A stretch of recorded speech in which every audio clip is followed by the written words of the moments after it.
네, 7시 12분입니다. 한국판 블랙 프라이데이 기대만큼 소비 진작 효과를 내고 있을까요? 주말을 거치면서 어땠나 이런 얘기 자세히 알아보도록 하겠습니다.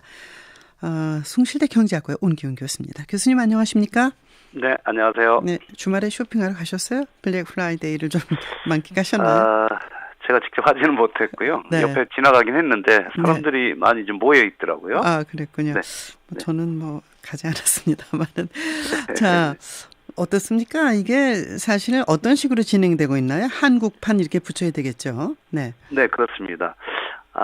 지금 이제 이달 1일부터 2주간에 걸쳐서 이제 초대형 세일 행사를 이제 전국적으로 이제 지금 벌이고 있는데 백화점이 71개 점포, 대형마트가 398개, 편의점이 25,400개가 참여를 합니다. 그래서 총 26,000여 개 유통업체들이 이런 그 세일 행사에 지금 참여를 해서 여러 가지 제품의 그 값을 50 내지 80% 가량 이제 싸게 판다 해가지고 이제 행사를 지금 벌이고 있죠. 네, 이 프로그램 같이 하는 이영미 작가는 여기 가서 아이 옷을 사줬다고 그러더라고요. 네, 블랙 프라이데이 하면 미국에서는 이제 상당한 소비 진작 효과가 있다. 11월 넷째 주 목요일이 거기 이제 추수감사절이잖아요. 그 이후 이제 첫 금요일부터 쭉 시작되는 건데 우리나라 이번 행사는 미국과 어떻게 다른가요? 네, 그래서 이제 한국판 블랙 프라이데이 이렇게 이름이 붙여졌기 때문에 결국 이제 미국에서 블랙 프라이데이가 있기 때문에 이걸 이제 한국에서 이런 걸 좀 한번 원용을 해보자 이런 행사죠 우리는. 근데 미국에서는 말씀하신 대로 11월 그 넷째 주 목요일이 이제 추수감사절이지 않습니까? 그러면 추수감사절 그 직후 그 다음 날 넷째 주 금요일부터 연말까지 대략 물건을 50 내지 90% 가량 떨이식으로 해서 이제 판매하는 거죠. 그러니까 크리스마스까지 쭉 이어지는 거군요. 그렇죠. 그래서 이제 미국에서는 이 기간 동안 약 연간 소비의 5분의 1가량이 이제 이 기간 동안에 이제 이루어지는 것으로 이렇게 나타나고 있는데, 그래서 이제 그 값이 굉장히 싸고 매력적이기 때문에 백화점이라도 이런 유통업체 그 부근에 차량이 너무 많이 몰리기 때문에 교통이 마비될 정도다 해서 이제 블랙 프라이데이, 블랙이라고 하는 것은 이제 교통이 마비된다 이런 얘기죠. 그래서 블랙 프라이데이라고 하는 이런 그 이제 용어가 이제 생긴 건데 우리나라에서도 이제 교통이 마비될 정도냐라고 한다면 일부 서울 시내 또는 주요 도시에 백화점 부근은 이제 항상 그 마비되죠. 이번에 이 행사 때문에 마비됐는지는 조사된 건 없지만 어쨌든 이런 블랙 프라이데이는 이제 미국에서 굉장히 그 성과를 거두고 있는데 우리나라의 경우에는 이제 2주 동안 이제 이게 시행이 되니까 아직은 좀 더 남았지 않습니까? 그렇죠. 그래서 좀 더 지켜봐야 될 것 같아요. 그런데 이것에 대한 평가는 굉장히 엇갈리는 그 반응이 나오고 있습니다. 별 효과가 없다라고 하는 얘기가 있는데 최근에 한 3일 정도의 그 이제 연휴 동안에 이루어진 그런 그 소비의 행태를 보면 상당히 늘었다. 백화점에서도 한 20 내지 30% 이번 그 블랙 프라이데이 기간 동안에 작년 같은 기간 대비 매출이 늘었다 이런 반응들이 나오고 있거든요. 대형 할인점의 경우는 조금 못 미치는데요. 그래서 성과가 있었다라고 하는 또 이 얘기가 나오는데 또 그 이전에는 별 성과가 없었다. 또 그런 그 엇갈리는 평가들이 나오고 있기 때문에 지금 조금 더 지켜봐야 될 것 같습니다. 그렇죠. 근데 이제 할인이라는 그 간판이 곳곳에 늘 걸려 있는 현실인데 가격 할인 폭이 기대만큼 그렇게 크진 않았다. 또 이런 소비자들도 있는 것 같아요. 근데 이제 통계로 발표된 우리나라 국내 소비 실태가 그동안 신통치 않지 않습니까? 신통하지 않죠. 사실 그렇습니다. 지금 통계청에서 발표된 그 최근에 그 통계는 8월 것까지가 이제 발표가 됐는데 공식 발표된 것은 8월 달의 경우에 소비에 약간 플러스 증가율을 보이긴 했지만 0.3% 정도. 그런데 그게 대단한 그 증가세는 아니지 않습니까? 그렇죠. 사실 이제 수출이 굉장히 좋지 않기 때문에 지금 9월 달에도 수출이 마이너스 8.9%나 줄었습니다. 그래서 상당히 지금 1월부터 해가지고 지금 9개월 연속 마이너스가 지금 계속 지속이 되고 있어서 우리나라의 그 경제 성장률이 지금 정부는 3%로 지금 목표를 내걸고 있지만 이걸 달성하려면 수출이 마이너스를 지금 보이고 있는 상황에서 내수를 회복시키지 않으면 안 된다. 네. 이렇게 생각을 할 수밖에 없죠. 그래서 이제 정부에서도 지금 이제 블랙 프라이데이와 같은 대규모 소비 판촉 그 행사를 지금 벌이고 있는 거죠. 네. 그럼에도 불구하고 사실 이제 유커라고 하는 중국인 관광객의 네. 그 효과는 상당히 있지만 네네. 내국인들이 여기에 정말 어느 정도 소비 인자에 기여할지는 사실 의문이고요. 네네. 유커들이 이제 뭐 대형 연휴 기간 동안 21만 명 정도가 한국을 찾은 건데요. 네.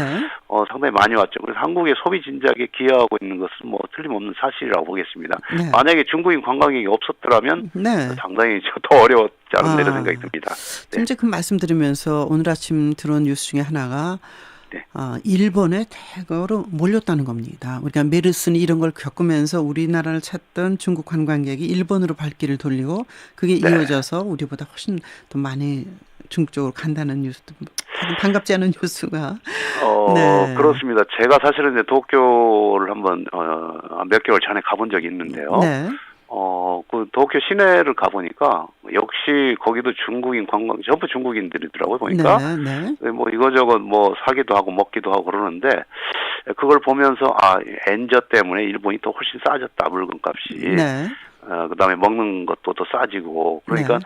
한국을 넘어서 바이패스 네. 해가지고 일본으로 온 것에 대해서 좀 약간 뭐 좋지 않은 뭐 네. 그런 측면에서는 좀 그런 생각이 들더라고요. 네, 뭐 섭섭한 한국으로 마음 갔더라면 같은. 섭섭한 마음이 한국으로 갔더라면 얼마나 좋을까 이런 생각이 예. 좀 들었습니다. 우리나라 그 관광객들도 일본을 찾는 관광객 상당히 늘었다는 건 엔저 때문인 것 같긴 한데요. 그렇습니다. 뭐 절대적이죠. 네. 예. 근데 좀 전에 말씀하셨지만 이제 소비도 부진하고 뭐 일부 언론에서는 이제 소비가 꿈틀대고 있다. 내수 경기가 살아나는 거 아니냐. 그러지만 사실 가서 볼 때 정말 꼭 필요한 것만 사지 거품 낀 소비는 안 하는 알뜰 소비로 지금 행태가 바뀐 거 아닌가 그런 생각을 해보거든요. 그렇습니다.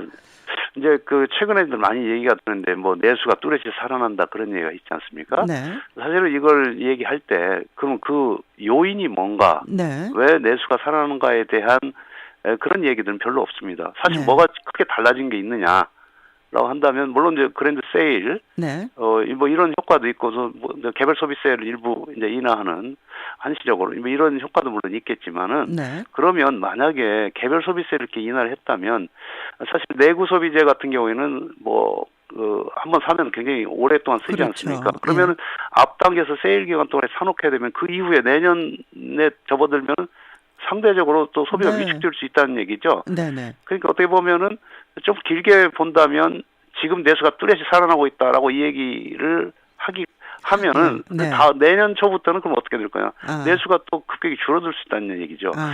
어떻게 보면은 앞당겨서 소비를 촉진한다고 하는 것은 그렇게 큰 뭐 의미는 없다고 보고요. 네. 다만 연내 어떤 목표 달성, 성장률 달성 이런 측면에서 효과가 있겠죠. 예. 그래서 보면 이걸 조금 냉정하게 좀 볼 필요도 있겠고요. 물론 네. 다만 이제 중국 관광객 같은 그런 경우가 이제 소비에 크게 기여하고 있다. 네. 이것은 뭐 내년에도 우리가 그런 효과를 얻을 수가 있기 때문에 이런 건 상당히 긍정적으로 네. 우리가 생각을 할 수가 있다 이렇게 생각이 듭니다. 그 말씀 들으면서 이제 중국의 최대 명절이 국경절 연휴잖아요. 1일부터 7일까지인데 네. 우리를 찾는 이제 중국 관광객이 백화점 매출에는 큰 영향을 미치지만 재래시장의 경우 이런 것에 블랙 프라이데이 효과를 또 못 보고 있는 양극화 현상이 심해지는 거 아닌가. 그런 것 생각도 같습니다. 합니다. 사실은 예. 우리가 해외 여행을 하면 오히려 재래시장 쪽 같은 데 관심이 많잖아요. 네.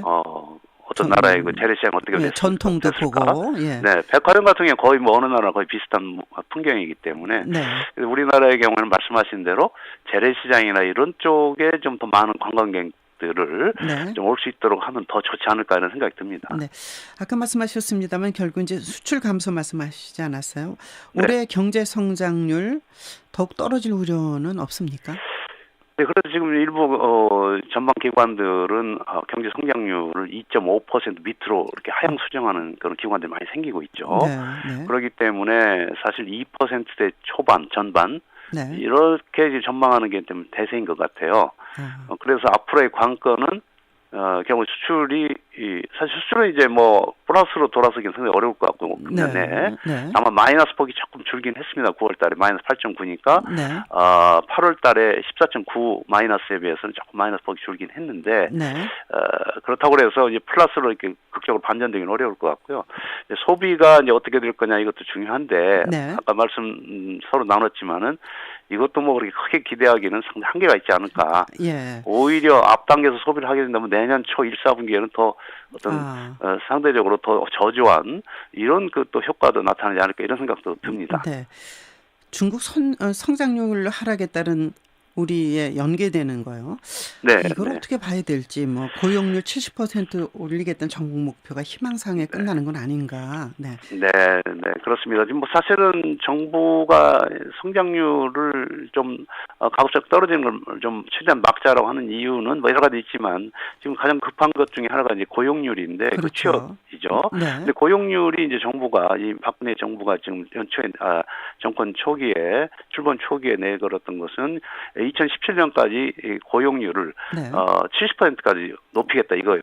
지금 현재 그런데 65% 안팎에서 거의 변함이 없습니다. 제자리거든요. 왜냐하면 성장률이 이렇게 오히려 떨어지니까 이거 높이가 상당히 힘든 거죠.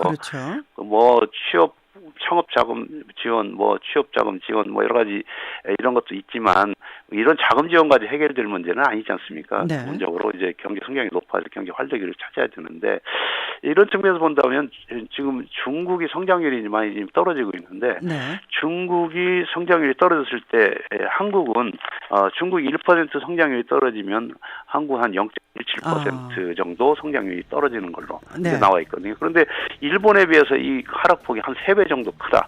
이런 분석이 나왔습니다. 최근에. 그렇다면은 우리나라의 경우에는 사실 중국에 대한 수출 비중이 25%고 일본은 20% 밑으로 떨어졌는데요. 그러다 보면 우리는 가장 중국 리스크에 크게 노출돼 있다. 이런 얘기죠. 고맙습니다. 온기훈 박사의 분석이었습니다.